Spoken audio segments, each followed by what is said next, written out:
Pizza order ಮಾಡಿ 30 ನಿಮಿಷ ಆಯ್ತು, ಇನ್ನೂ ಬಂದಿಲ್ಲ. ಓ, ಅವರೇ ಫೋನ್ ಮಾಡ್ತಿದ್ದಾರೆ. ಹಲೋ ಅಣ್ಣ, ಎಲ್ಲಿದ್ದೀರಾ? ಅಲ್ಲಿ ಅಣ್ಣ, ನೆಕ್ಸ್ಟ್ ಸ್ಟ್ರೇಟ್ ಬಂದ್ಮೇಲೆ ರೈಟ್ ಟರ್ನ್ ಆಗಿ. ನಿಮಗೆ ಹುಣಸೆ ಮರ ಕಾಣ್ತಾ ಇದೆಯಾ? ಅಲ್ಲೇ ಲೆಫ್ಟ್ ಇಮಿಡಿಯೇಟ್ ಟರ್ನ್ ಆಗಿ ಅಣ್ಣ, ಹಂಗೆ ಸ್ಟ್ರೈಟ್ ಬರ್ತಾ ಹೋಗಿ.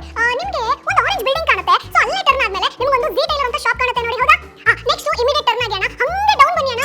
ಅದಾದ್ಮೇಲೆ ನಿಮ್ಗೆ ಯಾವುದೋ ಒಂದು PG ಕಾಣುತ್ತೆ, ಸೊ ಅಲ್ಲೇ ಇಮಿಡಿಯೇಟ್ ರೈಟ್ ಟರ್ನ್ ಆಗಿ ಅಣ್ಣ. ಗೊತ್ತಾಗ್ತಾ ಇಲ್ವಾ? ನಿಮ್ಗೂ ಕೂಡ ನಿಮ್ ಮನೆ ಅಡ್ರೆಸ್ ಹೇಳೋದಕ್ಕೆ ಹೀಗೆ ಪ್ರಾಬ್ಲಮ್ ಆಗ್ತಾ ಇದೆಯಾ? ಅದಕ್ಕಂತಾನೆ ಇರೋದು ಡಿಜಿಟಲ್ ಪಿನ್. ಏನಪ್ಪಾ ಈ ಡಿಜಿಟಲ್ ಪಿನ್ ಅಂತಂದ್ರೆ ಡಿಜಿಟಲ್ ಪೋರ್ಟಲ್ ಇಂಡೆಕ್ಸ್ ನಂಬರ್. ಇದು 10 ಕ್ಯಾರೆಕ್ಟರ್ ಇರುವಂತ ಆಲ್ಫಾ ನ್ಯೂಮೆರಿಕಲ್ ಕೋಡ್ ಆಗಿರುತ್ತೆ.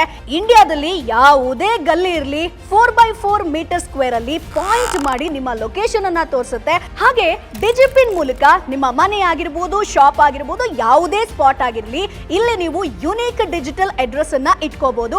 ಆಮೇಲೆ ನಿಮ್ ಮನೆಗೆ ಯಾರಾದ್ರೂ ಗೆಸ್ಟ್ ಬರ್ತಾ ಇದ್ರೆ, ಏನಾದ್ರೂ ಎಮರ್ಜೆನ್ಸಿ ಸರ್ವಿಸ್ ಇತ್ತು ಅಂತಂದ್ರೆ, ಅಥವಾ ಫುಡ್ ಡೆಲಿವರಿನೋ ಯಾವುದೇ ಇ ಕಾಮರ್ಸ್ ಪ್ಲಾಟ್ಫಾರ್ಮ್ ಗಳಿಗೂ ಕೂಡ ಇದು ಬೆಸ್ಟ್ ಅಂತಾನೆ ಹೇಳ್ಬೋದು. ಇದಕ್ಕೋಸ್ಕರ simple official Indian post portal ನ ವಿಸಿಟ್ ಮಾಡಬೇಕು. ಆಮೇಲೆ ನಿಮ್ಮ ಲೊಕೇಶನ್ ಗೆ ಆಕ್ಸೆಸ್ ಕೊಡಬೇಕಾಗತ್ತೆ. ಆಮೇಲೆ ನಿಮ್ಗೆ ಸಿಗುತ್ತೆ ಡಿಜಿಪಿನ್. ಇದನ್ನ ಫ್ರೀ ಆಗಿ ಯಾರು ಬೇಕಾದ್ರೂ ಯೂಸ್ ಮಾಡ್ಕೊಳ್ಬಹುದು. ಈ ಇನ್ಫಾರ್ಮೇಶನ್ ಅನ್ನ ಒಂದಷ್ಟು ಜನರಿಗೆ ಶೇರ್ ಮಾಡೋದನ್ನ ಮರಿಬೇಡಿ. ಜೊತೆಗೆ ನಮ್ಮ ಚಾನೆಲ್ ಅನ್ನ ತಪ್ಪದೇ ಸಬ್ಸ್ಕ್ರೈಬ್ ಮಾಡಿ. Boss Wala. Be the boss.